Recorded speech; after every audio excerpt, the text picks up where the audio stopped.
All right, it's December 2nd, 2025, 7:31 p.m. I call the meeting of the Town of Willington Planning and Zoning Commission to order. Members present are myself, Bob Shavin, Steve Troyer, Jeremy Brothers, Becca Sinowski, Joe Hall, Bill Bennell, and Michael Johansson's here as an alternate, but we don't need to seat him. And I have a full house, so no applications for receipt tonight, so that brings us to item D, public hearing, PZ-25-11, zone change request from R80 to design commercial at 10 Polster Road. Owner JT Property LLC, applicant Design Professionals. Thank you, Mr. Chairman. So, Peter Malley, for your record, Peter Malley, President and CEO of Design Professionals in South Windsor. We're an 18-person multidisciplinary consulting practice. One of them is planning, one of their vocations, and another civil engineering, land surveying, and landscape architecture. I'm here tonight representing Juliana and Tony Isufai, and they are sister and brother, and they own the property at 10 Polster Road that's subject of this hearing.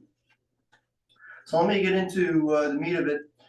So we're applying for a zone change from the R80 zone to the design commercial zone. And the site is a little bit larger than what the town GIS said. So it's 12.3 acres. Our land surveying department surveyed the entire property, boundary, topo, and wetlands.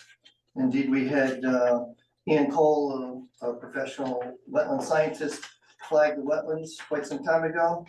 We also had GEI from Glasbury, Connecticut. We retain them, our clients retain them for geotechnical services. We've already done some borings out there and test pits. Matt Blunt, the geotechnical engineer PE from their firm, indicated that the site is suitable for this proposed development. Although we have yet to do soils testing for a small septic system, which I'll discuss in a minute. But that's a technicality later on if the commission chooses to approve the application. So as you, can we show the initial zone change map? Okay, so we're on the easterly side of Polster Road. I'm just going to share it so that people online. Yes, thank you. Okay, so it's on the easterly side of Polster Road, northerly side of Mahalia Road, and directly across the street from the Love's Truck Stop, which is in the DC zone. It's also contiguous to the Showcase Service Center just to the south of us. We wrap around it, which the commission recently approved the zone change to the DC zone as well. Other area properties in this immediate vicinity are in the R80 zone that's to the north and east of us. The other DC zone, however, is the other side of the interchange, on the other side of 84, where you have two other logistics facilities. It's FedEx Ground as well as the TA Center. So on the other side of 84 at that same interchange, exit 71. And we took a look at your plan of conservation development. And we feel that we looked at chapter 8, which is section entitled Promote Appropriate Economic Development. There's recognition to value of promoting net tax revenue generating. Those are things where you don't have to offset a lot of expenses to the community. And net revenue tax generating business and economic development. And expressly stated in the regulation, your plan of conservation development you've adopted, is to help fund local programming and to reduce residential tax burdens. And recognize the town has just a handful of areas suitable for that, for economic development growth. You do cite in your plan of conservation development exit 71, that interchange area, where we have the three large businesses I just mentioned. And section 8.4A, uppercase A in the POCD, also in general recommends that the commission evaluate the locations and possible expansion of the economic development zones there. And in this area at exit 671, it is indeed the design commercial DC zone. And we think that the subject property is an appropriate location for such a zone change to meet those POCD zones and also objectives. It certainly should not remain in the R80s residential zone, given the evolving commercial development pattern and opportunities and inappropriate environment for residential land uses directly across the street from a major travel center serving the trucking industry. You recall that on July 1st, we did a presentation to the commission requesting you to consider, look at your regulations, see it, a state-of-the-art truck wash facility would be acceptable in terms of applying for a zone change and for a special permit. And the commission concluded that it was. There was no necessity for us going ahead and doing a zoning text amendment application to modify the zoning regulations as they stood. So it was okay to use the regulations as they stood. And so here we're now applying for the zone change itself, the design for commercial zone and change from the R80 zone. Other steps we'll have to go through, we'll have to go to the Wetlands Commission, and we have to go to the health department first, the sanitarians, regional health department, and do the soils testing, make sure it's suitable for a septic system. And then we'll do the engineering and submit to wetlands. And then we'll go back to this commission if you choose to approve the application. And we'll go back to you for a site plan and special permit application consideration. So what we're proposing, probably like we could put up, I guess we'll put up this exhibit here. You could. It's in color, a little white background. So what we're proposing is a 13,800 square foot state-of-the-art commercial building, and it will contain 3 truck bays. So that's outlined in blue at the top, the box. On the top of the first 3 rectangles are where you drive through. Trucks could drive through for the automated truck washing system. And that's the buildings, again, it's just shy of 14,000 square feet. And 2 of those, the 2 northerly ones would be automated ones, fully automated, automatically wash the entire truck and exterior. The 3rd for washing trailer interiors. And there's also a wastewater recycling system to process all truck wash, which will recycle 95% of all wastewater. And this is identical to the system that the state DOT, Connecticut Department of Transportation, uses at their facilities because they want to have it recycle and reuse the water and very minimal wastewater. And all that wastewater is hauled out by a licensed truck, a licensed waste hauler for proper disposal. The site will be served by a real small volume septic system, only necessary for just the bathroom. And then also, and it won't be serving anything else to do with the truck wash itself. None of that water has its own independent recycling system, which is expensive, and that system will do the trick. None of the water goes into the septic system whatsoever. It's only from the bathroom sink and toilet. And one thing we mentioned at the last meeting that we had with you, and I think it was July 1st, was that the system itself will be regularly maintained by an outfit that specializes in maintaining these recycling systems and the automated wash systems. It's a specialized discipline, and Tony and Juliana will contract with them to do it. They bought the property last year, and the reason why they selected it because the truck drivers, which will be their clients, are already coming off here. They will not, in general, people will not drive in their trucks. They will, they're on a sequence where they plan on their stops. They're required every 4 hours, is it? I think every 4 hours you get to stop, take a break. I'm glad they do it at least every 4 hours. And then they also have to take longer breaks to get some rest. So not everybody's exhausted traveling on the highways or driving these rigs. So they selected this location because the trucks are already going to be there. And I think the majority of their customers actually be coming probably from the Love's Center right across the street. Our proposed entrance is opposite their exit. And then the exit from our facility is just southerly of the main entrance where trucks go in. So you can come in and then take a right, go right into the Love's facility, or they can go through the Love's facility, for example, gas up, whatever, and then maybe they're ready to go on the road and they go up and wash their truck and then they take off. So that's how that was laid out. It is a long driveway that we're proposing. I think it's around 1,300 feet. So it'll accommodate any queuing, if people are waiting to get through, but there's gonna be a low volume facility.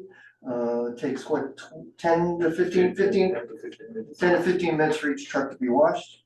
And again, these are trucks that are going to be going to these logistics facilities. They're already on the road, they're gonna be here, and then they can take their break, gas up, what have you, fuel up, and get a meal, maybe take a shower and stuff, relax, get some rest before they head out on the road. But these things are nowadays, used to be people would do their logs by hand, and now they're all digital and they're being monitored so that they can't manipulate that, so they absolutely have to stop in time, and away they go. This will be a multi-million-dollar facility. The 3 units, the washing systems are valued at about $400,000 a piece. So that gives you about $1.2 million right there. And then the recycling facility itself is valued at about $100,000. And on top of that, we have the almost 14,000 square foot building that they'll have to incur the cost for that. And then there's a 1,300 foot driveway. And then there's overall site work, a couple of retaining walls. In fact, the one on the east side there, as you're making a loop, as you go up the driveway and go into the facility directly, that's a sizable retaining wall. There's another smaller one down at the entrance on the right.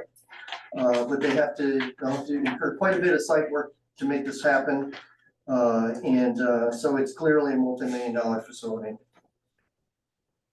And the whole idea behind the planned conservation development was to generate tax revenues to help offset costs for town and reduce the burden for people paying, residential homeowners paying their personal property taxes.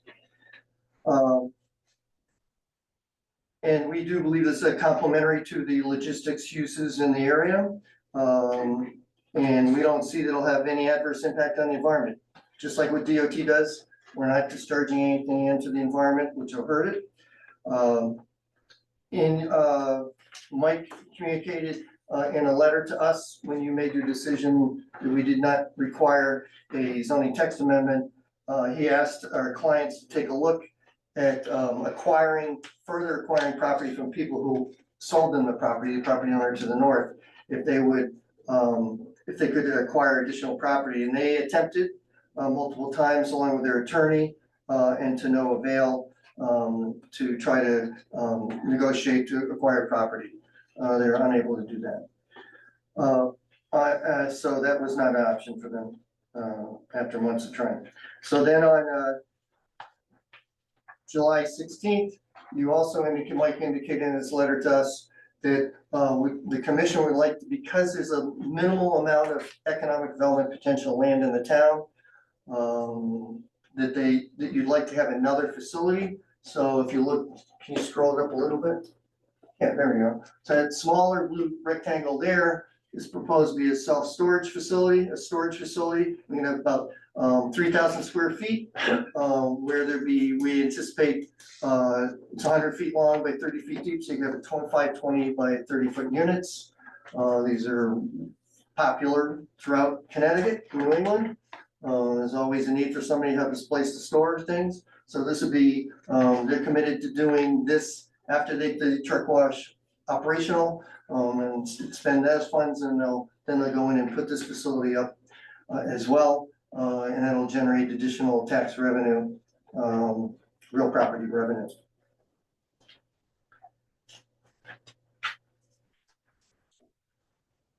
So you have your zone change criteria. section 12.04, and we've looked at those. And we think that there is a need for a truck wash facility so that truck drivers can clean the exterior and interior of their trucks visiting those three major logistics facilities.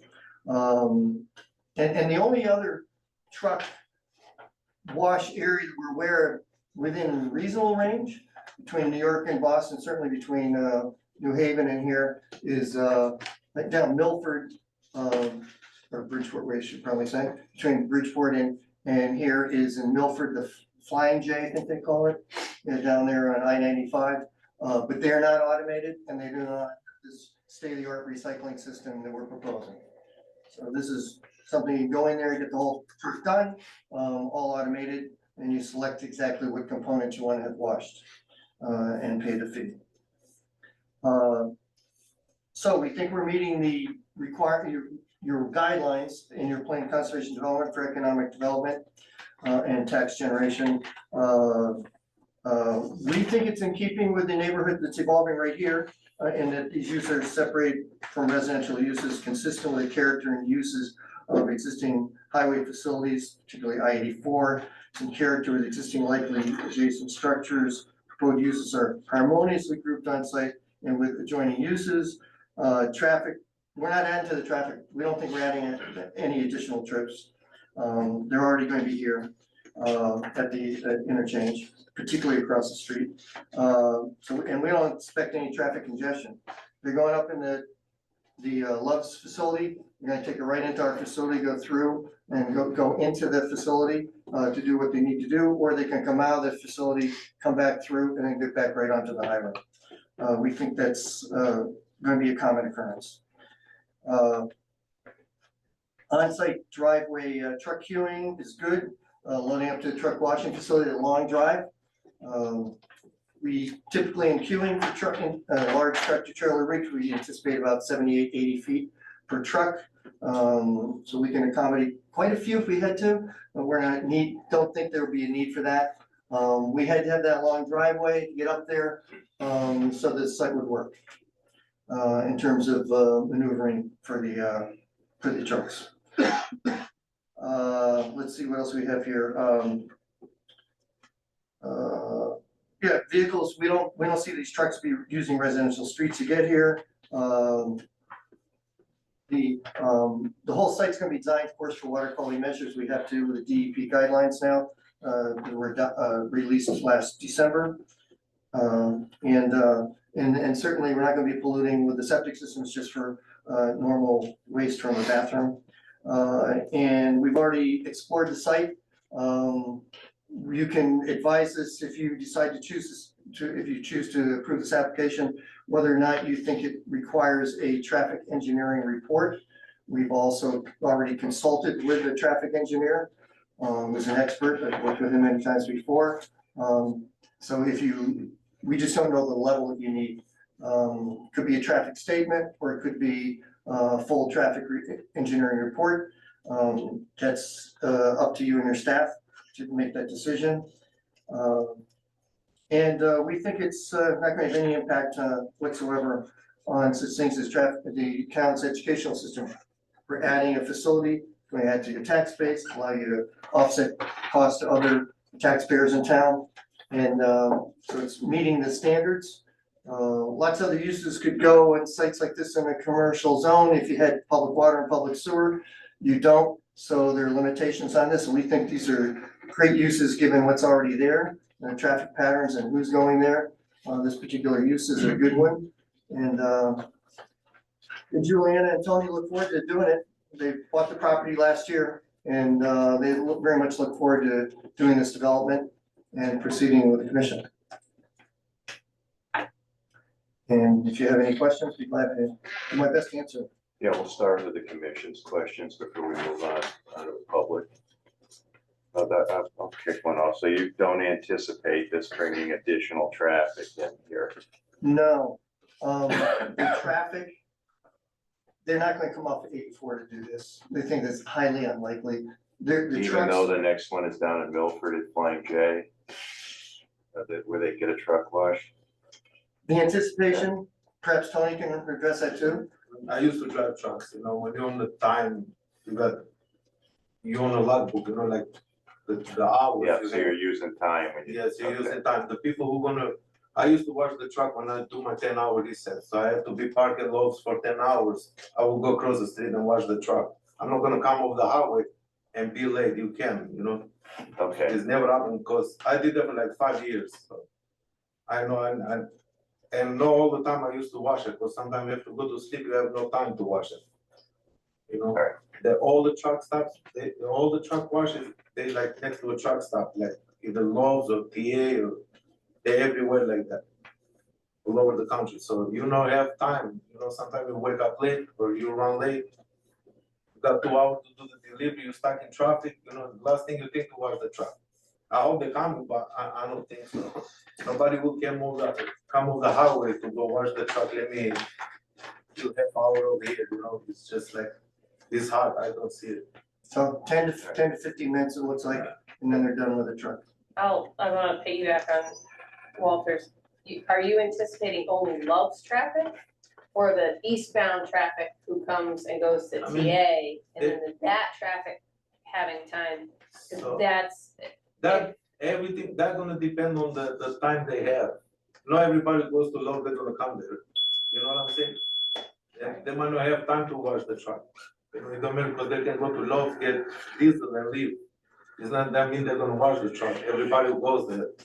So some people, they might come from the TA, or they might stop there and go back to TA. You know, when I used to drive, I never go to TA, you know, I used to go to Flying J, it was better facility. So now Lowe's is better, they got all the buildings new, so. Depend where they wanna go, you know, it's just. You're gonna have contracts with carriers? No? They don't do those, because the truck is not like a car, you know, like, one day you're here, next, 2 days from now, you're in Chicago, you know, you're not gonna come back to wash it. No, but, you know, it's like, package delivery folks. I mean, those trucks are coming and going all the time. I'm sure they contract with somebody unless they have their own wash facility to get those. Well, I know I used to work at FedEx over here, so FedEx wash their trailer there, they don't wash the trucks. Oh, okay. So the owner operator, they have to wash the trucks. So when I used to go there, I used to wash in Pennsylvania. We had to go all the way to Pennsylvania to bring the trailers. I got 2-hour window, I used to wash the trucks. Yeah. Nothing else to do, so I wash it once in a while, not even every day, you know? No, It's that's not- just a question about. No, that's you know, fine. You know, people are thinking about traffic Well, generation and such. Yeah. And if you were contracting with a common carrier and, you know, if they've got a fleet of trucks and they're going by and say, well, you know, I have to stop for a couple hours, I'll swing in and wash here as opposed to Milford. Yeah, I think what you're gonna find is the trucks that are coming into this interchange are scheduled to come into this interchange for their breaks, for fueling, for going to one of the facilities there, they have to. And so, that they're being scheduled by their traffic managers, what have you, for the most part. Somebody might come off the highway, but it's not everybody will go, oh, let me go over there, you know, like. Yeah. When you drive and when you're a truck driver, last thing you think of stuff, you just wanna go home, finish. Yeah, well, You yeah, know, I have friends that drive, so yeah, that's true. So this is called a truck wash. Is it just for washing like the cab? Or is it for washing the whole? The whole thing. the whole rig truck. They can select just the tractor, or they can select the trailer or the whole thing. Okay. And the cost is associated with that. The more you do, the more you pay. But if you do the whole rig, it's like 10 minutes. Well, when I used to wash only the truck, the trailer there from FedEx, we never wash them. Cause you don't wanna pay for something that's not yours. Exactly. We used to take the trailers out, go wash it, go back, get it on the truck stop, because they're always like that. That's why I picked that location. You can find bigger land, flat, easier, but it's not next to a truck stop. Nobody gonna come off the highway because we make something nice in the middle of nowhere, you know? You can be next to a highway, but then nobody coming out just to wash it. That was the whole purpose of that location there. They're gonna come out to get diesel, they're gonna have to do 10 hours, you know, like you can drive only 11 hours, you're gonna have to go to sleep for 10 hours. So they might sleep 5 and then 5 hours do nothing, so that's what we open, like they can come and wash the truck. And once they're off the highway, you got a commitment. They've already decided to stop. Oh, yeah, Yeah, I mean, you And have to, by that's the law, market. they cannot go after. they're already planning to come here, it's just another service to They're gonna open spend up. 10 hours there, you cannot, now it's not even like a paper log, now it is, everything is electronic, so it's in there, you know, you cannot So move. you can't It's cheat GPS. either, they know what everything is. And Tony says, yeah, I did for 5 years, I see different catalog books, papers and different, the new ones, now probably they got newer ones too, so. and they get GPS, they know exactly where you are. Even 10 years ago, they had those, they will turn your truck off from the office. You're there and they turn it off, you can even turn it on in 10 hours. I mean, I know that the people that they don't own the truck, they don't worry about going and wash it, they're just gonna sit there and watch TV. You know, like people that work for a company, they don't own the truck, they're not gonna be like, oh, let me go outside and wash it now. That's how I know everybody was going to wash it from, even the logs. You have a sense of the volume you're gonna have at steady state, not The guy we talked to, the people, they from Missouri, the company who designed the machines. I give him the address, I told him we got the loaves there and he said that that's how I got the idea and I know the people not gonna come over the highway. He's like, you're looking at like between 20-30 trucks based on their traffic. Like, I don't know, he Google it, he find out something, 20 to 30 per day, yes. okay? But from theirs, you know, because they probably got like, based on what he figured it out, you know, I don't know, based on them, because they might have bigger amount of, the number, like, more trucks going there, but not everybody's gonna go wash it, that's what he If said. you're making the investment here, you probably taken that number and rationalize it against other numbers. You know what I'm saying, I'm not saying we wanna do 20, but that's what the guy said, because at first we was gonna put 3 machines, and it's like, you don't wanna put 3 machines, cause I don't think you're gonna need them, so that was the whole point of it. That's why we're trying to figure it out, how much, so the machines we can put. I understand the place down in Milford is a different, it's not Yeah, apples and yeah. apples. But what I would like to know is how many truck stops are there in Milford? One, Just one, just one. okay? But I mean. Do you know what the volume of trucks going into that truck stop is? I don't know, I know I washed mine before over there, You don't But know it's what their also daily done by volume hand. is. I know I washed mine there and I waited an hour and a half outside, they got a parking, so they won't block the road. Do you have any idea what the volume is of the manual truck wash there in Milford? No, No. I know, but over there, it take hour and a half to wash a truck, It's by hand. so I wait, They don't I have- understand it's by hand, I get that. I don't know. I'm just trying to get a sense of Yeah, he what talked to people and attach rate is, the volume, that sort of thing. people are. I make don't know, these I know they machines. got big parking lots, so you can wait there, because you cannot block the road, you know, you cannot block the street. They got a parking lot and you go to the flying J over there, wait, you can come on this side. If it's busy, because they take hour and a half. And I only watch the trailer inside, you know. I waited like almost 3 hours to watch the half hour inside the trailer. I don't know. Mike, what's the anticipated taxes revenue would be on something like that? It's tough to know. I mean, they have some numbers, some figures in here that, you know, try to look online, you know, there are places where you can get a truck washed in Connecticut, but that's not the same as someone who can pull off the highway and access a truck wash like we would access a car wash. So, you know, not necessarily something the assessor's gonna be able to go and pull 15 comps for to determine what the value is. They don't necessarily assign value based upon what the permit fee is at the building department, and they certainly don't assign value or incorporate value related to site work. You know, if you have to put $1 million into a site for driveway and other things, they don't say, okay, well, that investment somehow equates to value from a tax standpoint. I mean, it's tough to know. You would do it by equipment though, wouldn't you? So there, yeah, they tax the building, there would be personal property on the inside of the building that would be taxed. The personal property is the easy part. You know, $400,000 for each of the 3 units plus $100,000 for the reclamation system. Right, but there's no tax revenue without a business and cash flow, period. Well, we'll Unless tax you- them whether they have one customer or a million. Well, they may be taxed, but they're not gonna pay unless they've got cash flow. Maybe, but if they want, I mean, we will sell the property on their behalf to acquire the taxes if they don't. Well, it's gonna be a very specialized property that would be very hard to sell and get a decent return on. So the only thing I can give you a comparison to quickly is just looking at Love's, and obviously that's a different facility, but they're in the, $200,000 per year tax range for the real estate. So the equipment will be in addition to that, but that's what they're paying a year. I don't know the comparison, the building might be smaller, but they've obviously got different site improvements. So I don't know how that would be valued, but,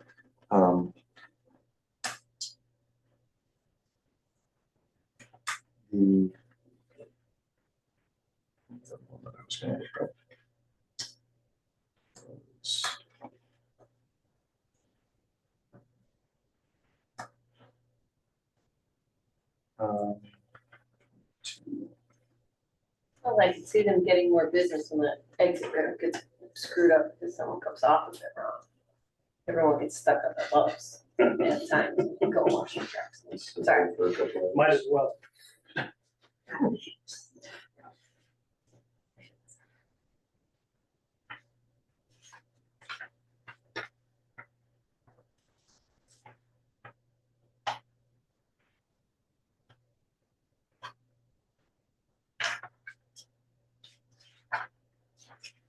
Is there gonna be signage to keep trucks from accidentally turning down Polster Road who aren't going into Love's? And going, hey, you can't go that way unless you're going into Love's, the right hand turn. We've discussed that, and the traffic engineer we're talking about, we come up with some ideas about that. You already have signage there.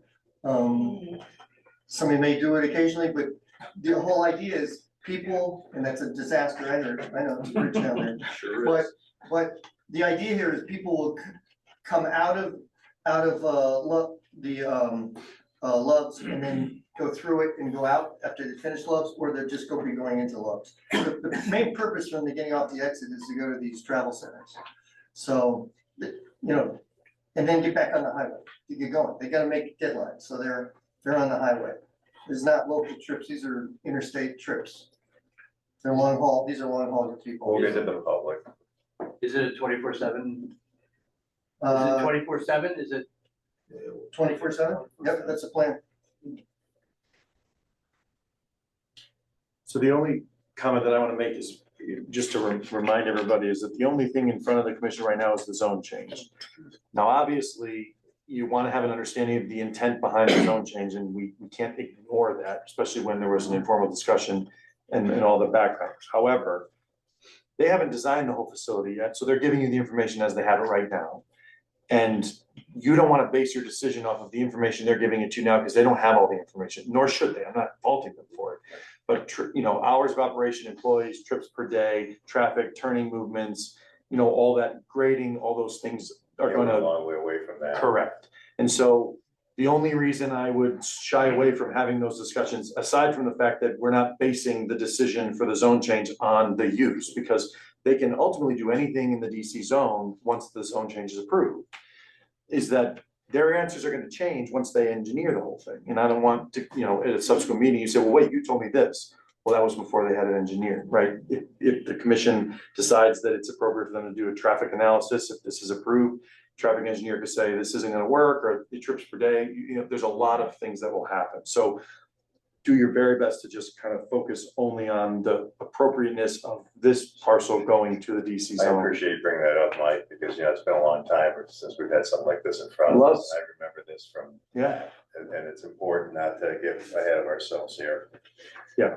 And, we're looking at a zone change, and R80 there across the street from a truck stop, it's not really very useful as R80.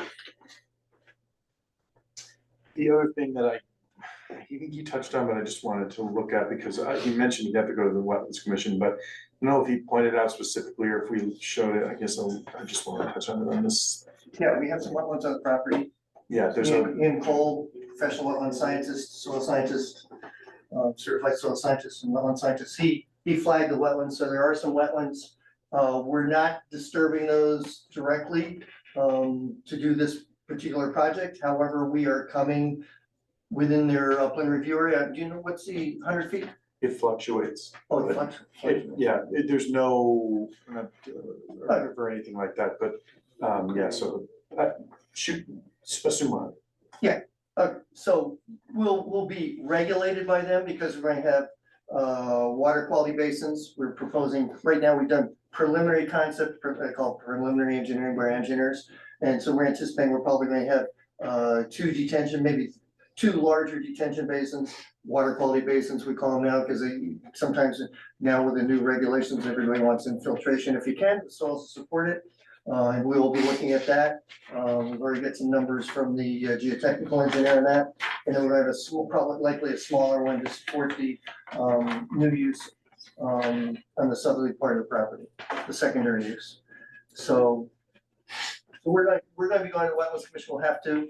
I would expect every time in every community in Connecticut, you have to go to the Wetlands Commission when you have some wetlands on the site, you're doing development near it. That's routine. Every time. And I don't know if Wetlands Commission or planning and zoning is primary authority over erosion and sedimentation control measures. In some communities, it's the Wetlands Commission, in some it's the planning and zoning commission. I don't know how you treat that here. But we have to go for that, even though the Wetlands Commission, they have that authority. But we deal with it at both commissions always, so.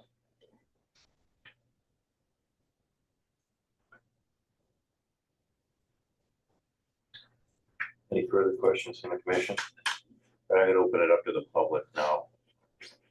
Go ahead, your name, state your name and your address, please. Sean Fellows, 28 Maniliac Road Extension.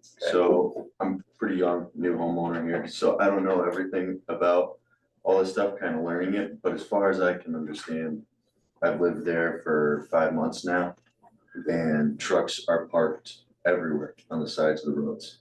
I've already had to call Frontier before because trucks come down the road, breaking comm lines. I think 2 times now we've had to get the stop signs. Only since you've been here. Yeah, so, I mean, you guys know that road better than I do. I don't need to explain it to you guys, but, I don't really understand the whole consensus of it. If you're trying to make money and then you're only limiting it, you're saying there's only gonna be Love's people that come there. The object of it is to make money, so you want it to grow, more people to go there. I have to sit on the side of the highway for an hour while they get a truck towing out of there because they couldn't come to a stop coming down towards Hartford on 84 there. So I'm just trying to understand how is the traffic gonna work? Cause already 4 or 5 times I've tried to come home from work and I have to detour back through Stafford to come back there. So I know there's not a lot of people that live up there. I understand that. We're a small group up there, but it makes a huge impact when already there's so many trucks. You get 3 or 4 trucks there. It's already a havoc to get out of there. On top of that, Love's parking for sleeping arrangements for them. I understand that part. They're already parked on the side of the road there as well. So when you build that parking, that's just gonna become parking area for all the trucks. They're all gonna wanna sleep there. I don't know. I'm not sure what to say other than kind of wanna share my piece. Well, that's the whole intent, so, public hearing, thank you very much. Anyone else in the room before I go online? I'm John Stojer. I'm just a neighbor. I live on the Halleck Road Extension also. And it's a great idea. I think it's a great idea. It's just a square peg in a round hole. It's just not a good area to put something like that in. It's a great idea, but I mean, everybody that lives here knows how congested it is up there. And, I'm just reiterating what he's saying. I've lived there a couple of years now, and constant trucks coming down the Halleck Road Extension. They're replacing this. You just replaced the sign at the end by Polster and Mahalet, again, got mowed over by a truck.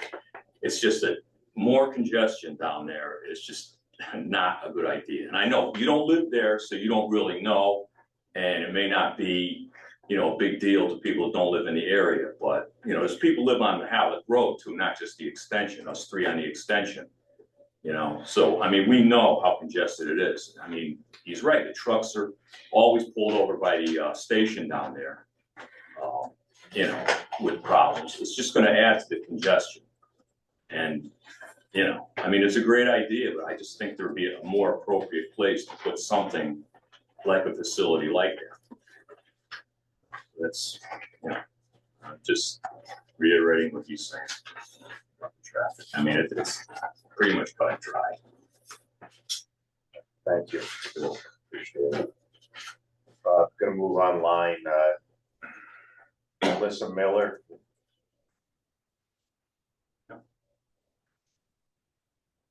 No.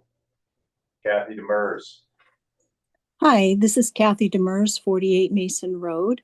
I've taken some time to look over the plan, the concept plan. One of the things I was wondering, there's no legend on the concept plan. That would be helpful. And also, looking at our plan of conservation and development, as well as the economic development strategic plan, it seems like this in general is a good idea, the type of development that we want to cite, in areas that already have this level of commercial development. But I also can hear the concerns that the residents have in that area. And I would hope if this moves forward that there's some consideration of how to minimize impact to people that live there. There may be issues such as noise from idling trucks that are sitting, waiting to come into the bays. There could be light, especially at night, for trucks that are running and their headlights are pointing in the direction east. So those are the things I would like to ask that the commission is, concerned about as well. Thank you. Thank you, Kathy. I figured out how to unmute, sorry. All right, Melissa, you're up. 55 Mahaliak Road in Willington. It's myself and Michael Ernst, who is at 11 Old South Willington Road. Go ahead, you talk first. Yeah, so having a truck wash local is gonna mean you're gonna have a parade of trucks when you get after a storm, just like the car washes. They'll be coming from the Loves, they'll be coming from the TA, and since the closest next one is in Milford, there's gonna be local guys accessing it, so to think that it's just the guys that are gonna swing in, and it's not. It's gonna be guys from all over the place. And there's even guys that I load on a daily basis from Canada that talk about needing a truck wash. So it's going to be a literal parade of trucks because the guys are going to love it. But for the local people, it's going to be a disaster. And one of my concerns too is those wetlands. And the fact that, we already have gone down Polister Road, which I know that we need to develop more on the 84 corridor. We do have other spots that are already commercially zoned. We have state forest behind us. I constantly deal with this every day. I understand that people that live in South Willington, they don't care because it's not in their backyard, but we deal with the traffic every single day.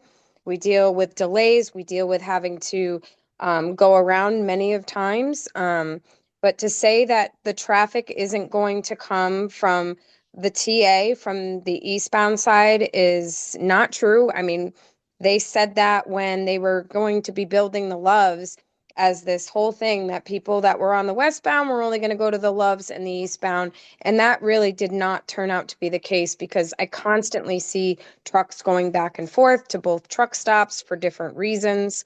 But my concern is always the environment. When they started building the Loves, there was a lot of critters that were displaced. We know that our neighborhoods were overloaded with a lot of different critters. It took us a lot to get rid of certain critters.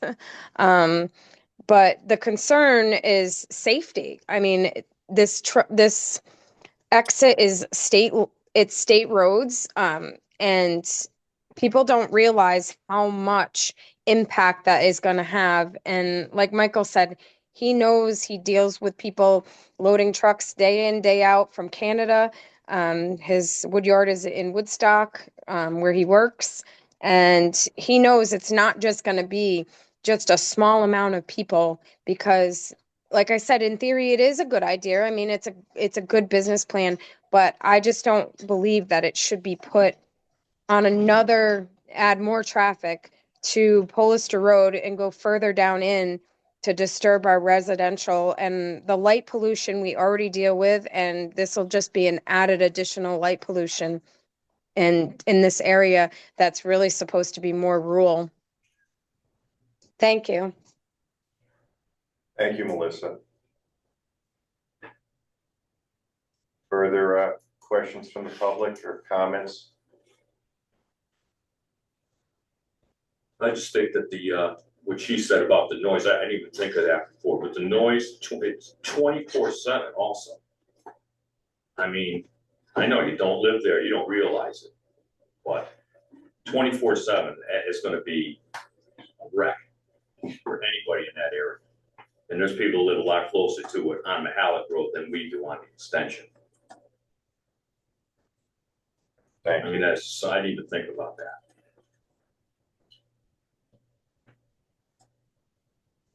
Go ahead. If I could just address the light pollution issue. First of all, One thing, state your name. yeah. Just so we got it for the Peter record. DeMalley, Thank you. from Design Professionals Inc., All right. representing the applicants.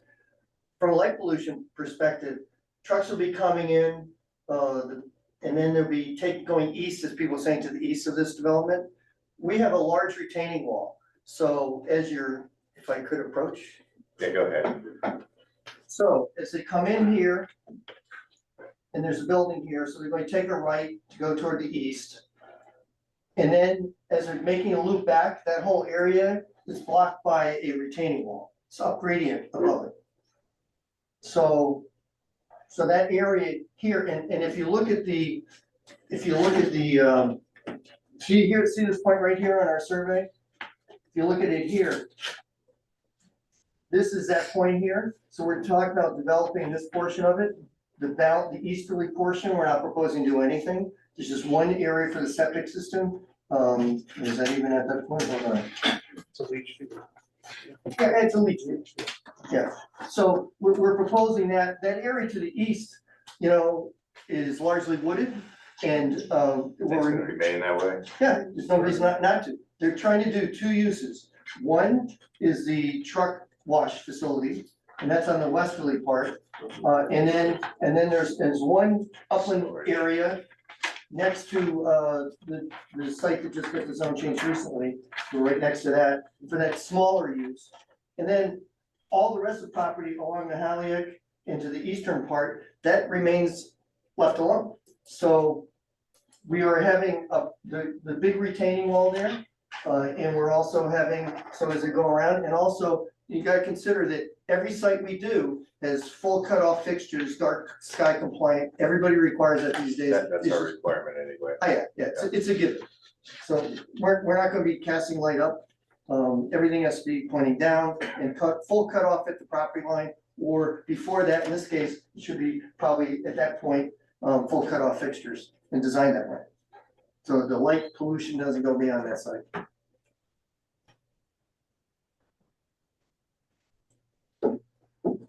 That retaining wall, Mhm.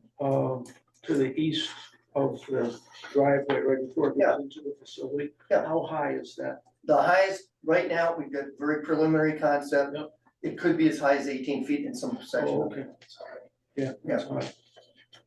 Was what I heard from that was they're thinking of the truck lights coming in and then sweeping across you know, out of the There's a property. retaining wall, it's a big one, Well, and that should help, with cut down the possibility of that. Hey, Mike, can traffic concerns be the responsibility of the business owners after approval? I mean, depending upon how the business takes off? So you would ask them to evaluate traffic at the front end. You couldn't say, there's They're more not so traffic. sure what they're gonna have for business yet. Right, but the way that a traffic analysis works is a traffic engineer would use the manual designed by the Institute of Transportation Engineers, which basically assigns a value of trips per day during peak hour based on the use. And then they would look at baseline traffic and probably consider all the same things that the Love's analysis considered to determine what they expect the number of trips per day to be during the peak hour for this site. And there's all these other factors they calibrate for. That doesn't mean that there will be that many. It doesn't mean that there might not be more, but at least you could use that to determine the approximate volume. DOT has to approve. So DOT would only have to approve it if they qualify as a major traffic generator, which this facility would not.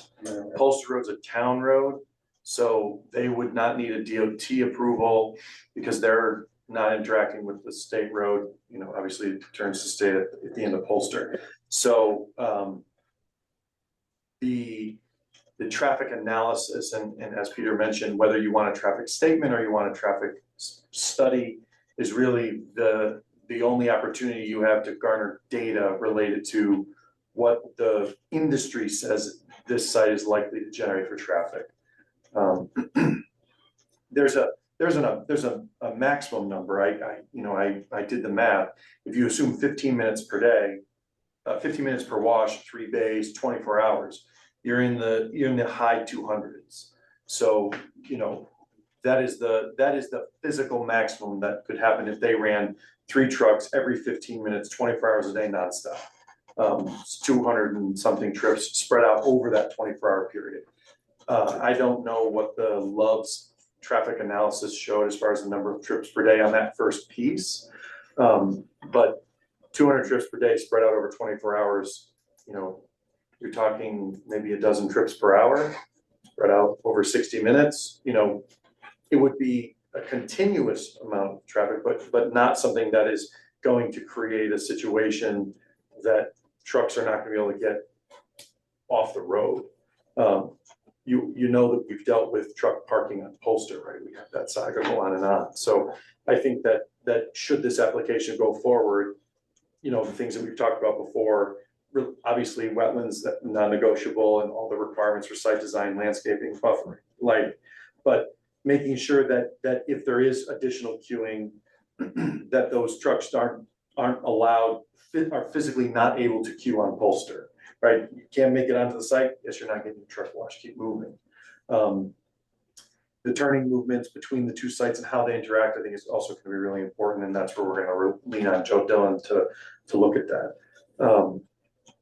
But we don't have enough data for you to really get there, but I think based on my opinion with this is that, to Peter's first sort of question, is down the road, should this go forward? I think that we should expect a traffic study, not just a simple statement, because there's a lot of nuance here with how this was evaluated and the changes to the off ramps and stuff. And I think we need to know what this will look like, right? There could be a tipping point. You see that a lot with intersections that are signalized. They'll assign it a value, and at some point, if it gets bad, it'll start to fail. You don't have that here, but I think we still want to know what are we looking at for capacity and how adequate is this. Love's rebuilt Polster Road based upon the data they had for their site. So I think that would be something the commission should ask for if it is went forward. I have a question for you.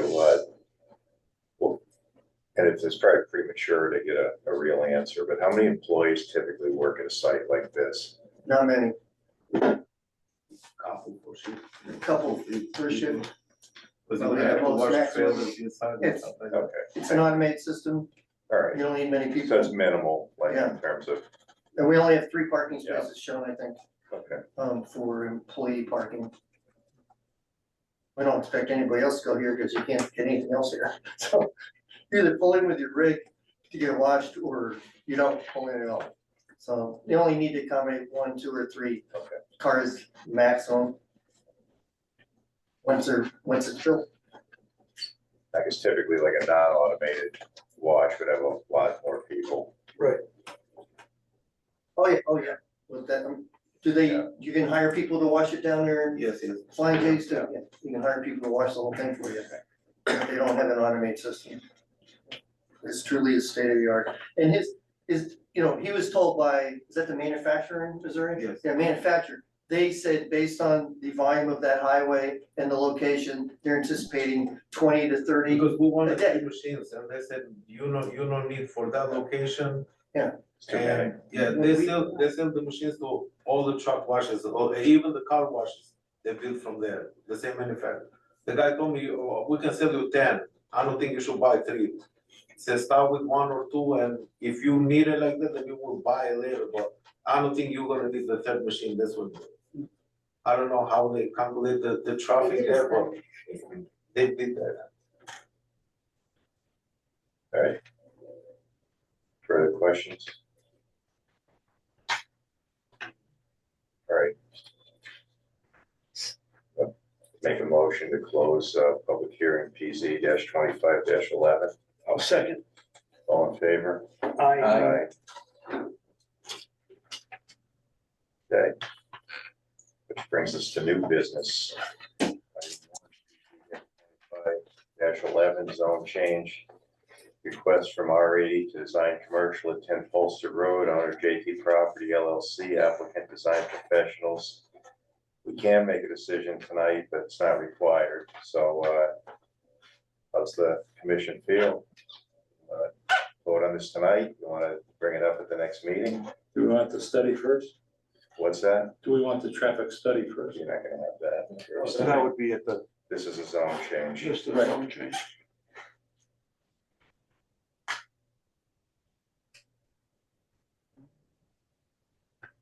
I'm in favor of voting tonight. I'm in favor of it. Anyone opposed? Okay, so I want to make a motion? Want me to do it, Walter? Sure. I haven't heard you make I a motion. move that BZ 2511, the zone change request from R80 to design commercial at 10 Polster Road, owner JT Property LLC, applicant Design Professionals, be approved for the zone change to R80.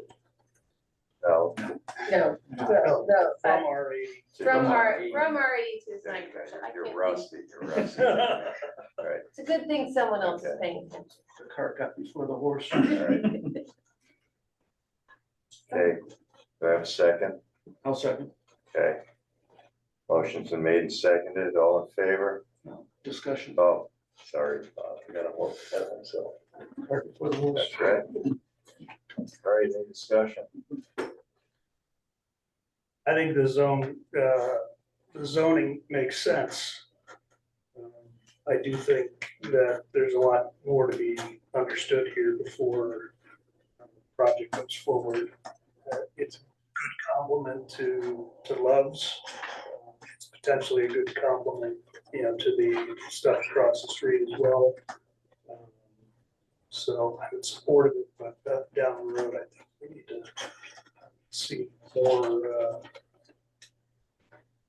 more study done regarding the details of the project. I'm surprised that you don't have a better sense of the volume of this project and the details behind that. I know that the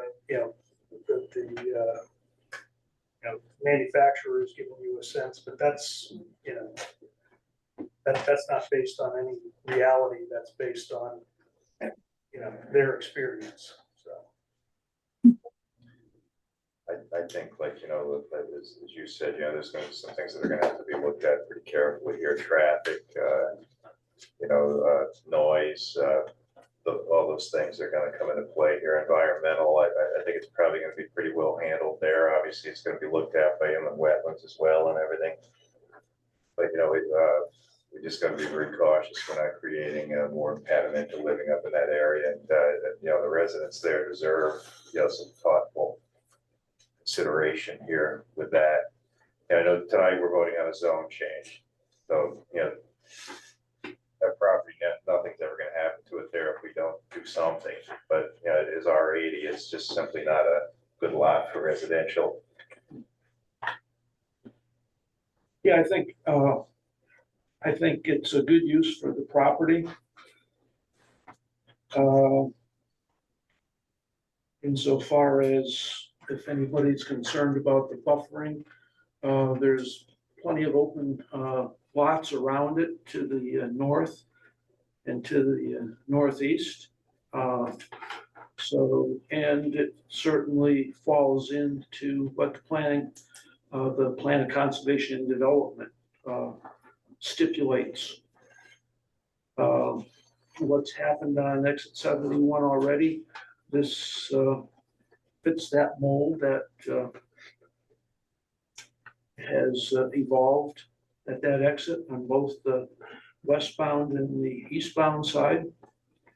So I think it's a good fit. Any further discussion? All right, all in favor? Aye. Aye. All opposed? Okay, Thank you. We look forward to coming back and we'll look at your special exception or special permit review criteria too. As we talked to Mike about what information you might want to have after we go to Wetlands Commission. Definitely. all right. Good night. Appreciate everybody's feedback and so forth. It was a good discussion, very good discussion. Item number 2 under new business, election of officers. So every year we do this. So we're gonna vote on chairman, vice chairman.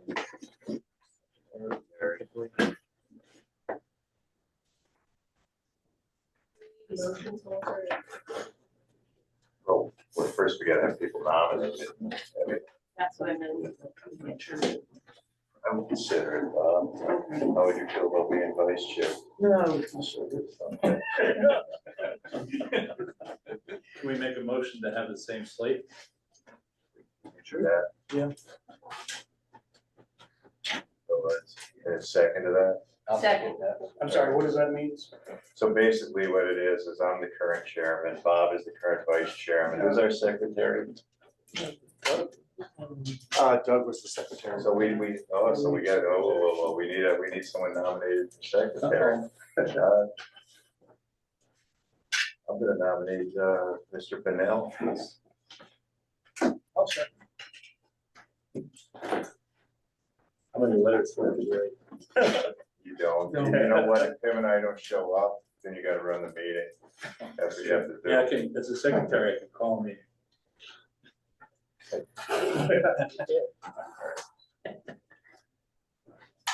Secretary doesn't get a lot of practice, so. Thank you. It's there, it's there, I've seen it happen. It's over there, I've seen it happen. All right, so we've got, that, so what do we need here for a motion? So I'll make a motion that for chairman, Walter Parcell, vice chairman, Bob Shabbat, and Bill Bennell for secretary. Any discussion? All in favor? Aye. Aye. All right. That's all set. So now we have unfinished business. No. Approval of 2026 meeting schedule. Copy of the dates in the packet.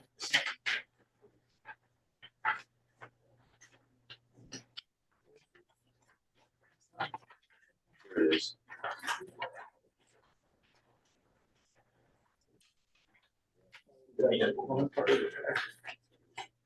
Should be towards the back, just before the maps.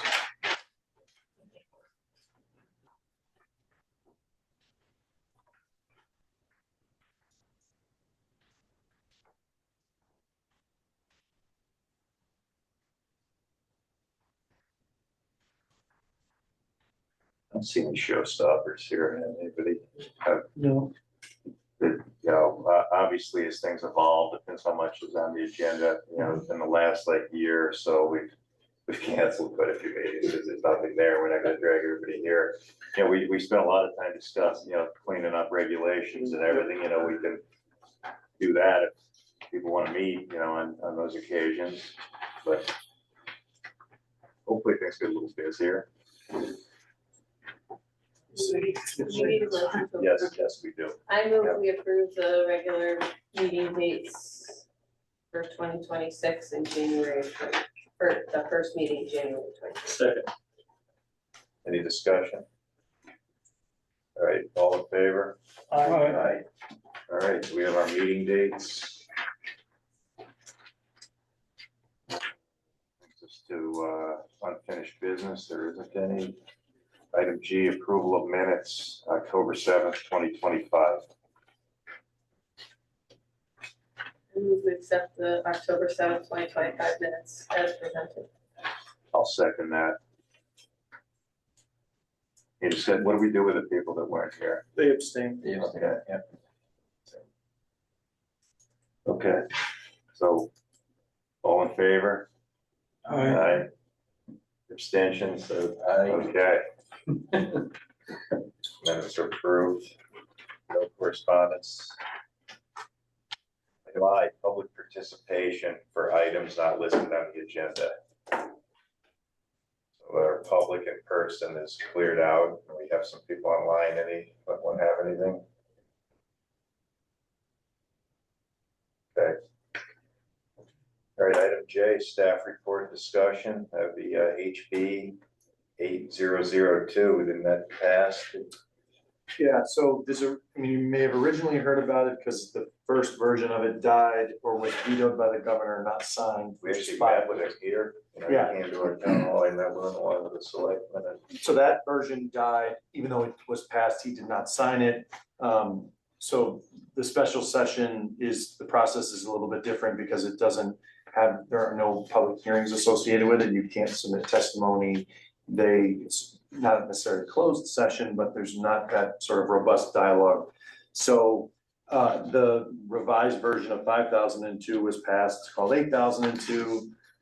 It is, a lot of the things that people hated the most about the 5002 proposal were stripped out, but there are still a lot of the same undertones and goals.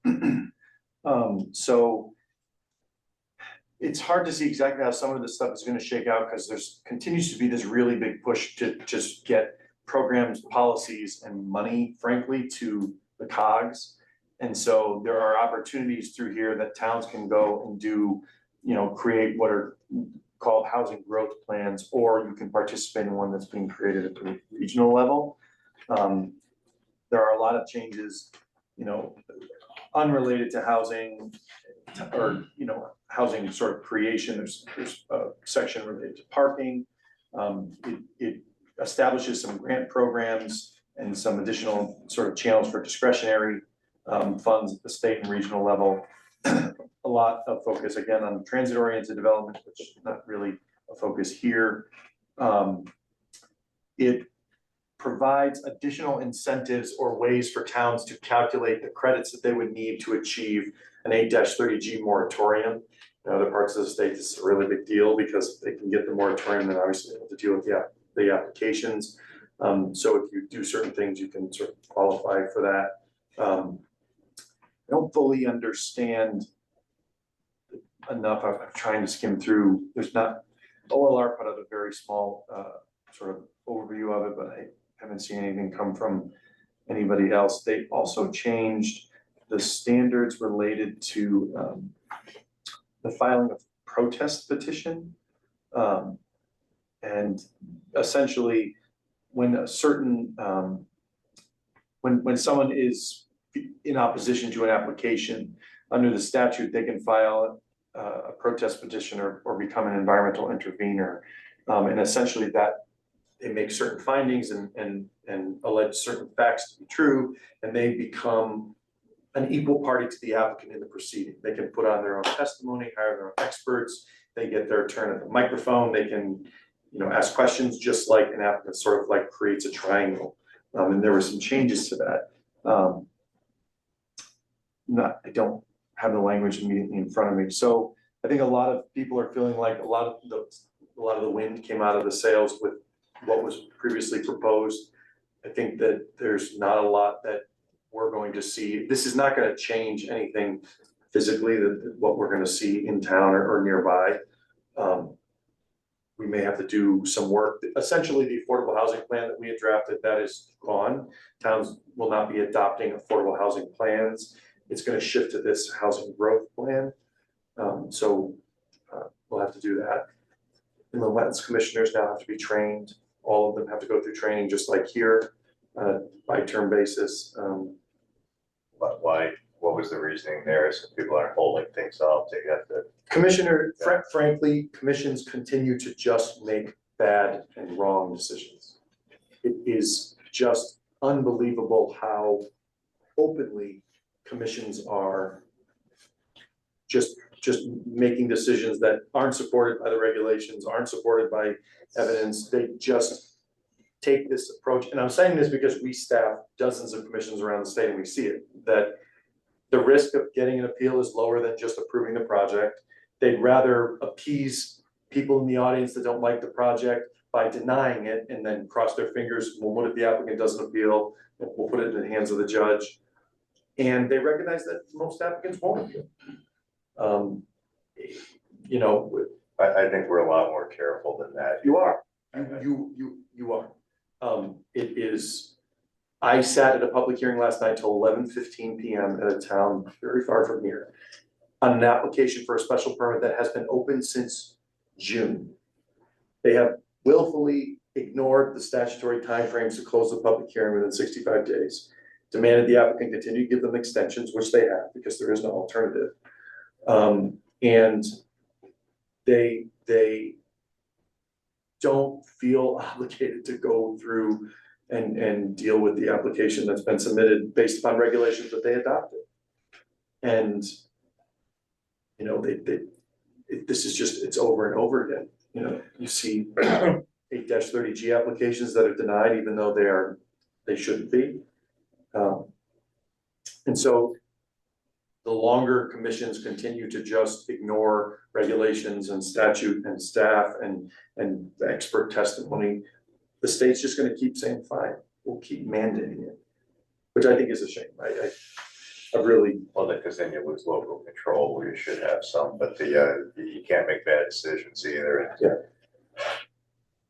It's hard because I feel like the state does not have a really true perspective on what is happening on the ground, because these decisions and the way that these things get mired down in process or post-approval stuff, you can have towns reporting that certain things have happened. Well, yeah, we approved that project, but what happened post-approval means it'll actually never get built, or it's determined not to be feasible. And I keep pointing to, everybody talking about housing. Mansfield hasn't seen half the units they've approved. I saw that the low income ones that are, the ones that are cheap and the standard there, Mm-hmm. Yeah. But I'm talking 85% of them so far, as of about a week or two ago. Yeah. Because they're not cheap. Yeah. Even with the. But I Also, mean, who wants to live with a bunch of kids? The additional complex that you're talking. And then Yeah, limited 1,300 apartment, units, you've got yeah, like, that are Boston, golf course, it's not a real convenient hub, place to live if you're. yeah. So I think that the drum that we keep hearing the state pound with, we need more housing, we need more housing. I think that the next thing we're gonna hear is that the housing that everybody fire drilled through the approval process for is not the type of housing that we actually needed. And you're gonna see, that's just my personal, completely uninformed opinion, but Well, stay tuned, right? yeah. Can they tweak the percentages, like the 30 of 80 of median? So the state can do whatever they wanna do. Recognizing we're in the audience of a builder. My personal opinion is that it is the building code. Houses and housing units have become so insanely expensive to construct. you know, with the things you gotta do with apartments, you know, you've gotta have all kinds of additional accessibility, and you gotta have, you know, all these things with windows and egress and elevators and just the energy code and just all the things that every single unit has to have. It just means that they aren't gonna build them unless they can do the low income housing tax credits Yeah. to fill that gap. Cause from a development perspective, if it's penciled out, they'll build it. They don't care where, they don't care for who. If the math works, it'll go.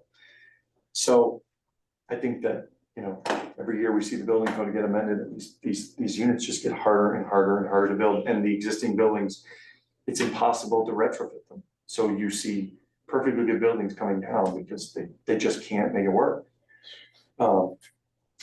So I think there's that.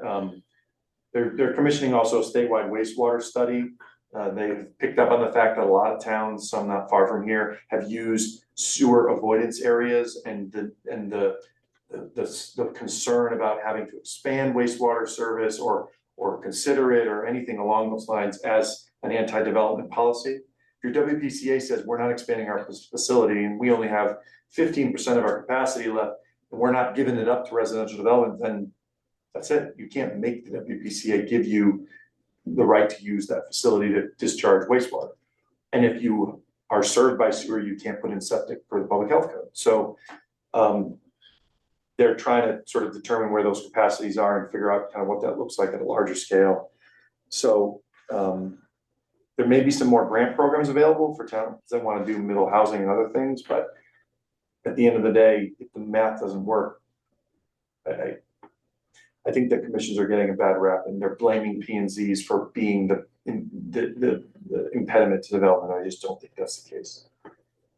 So I'm hoping that's what some of all these studies and groups and programs and committees that they're talking about will show, but you know, people could build an 8-30G housing development here. They have been able to do so since the 70s, and we haven't seen one. So there's just something else in play there. But once we get a better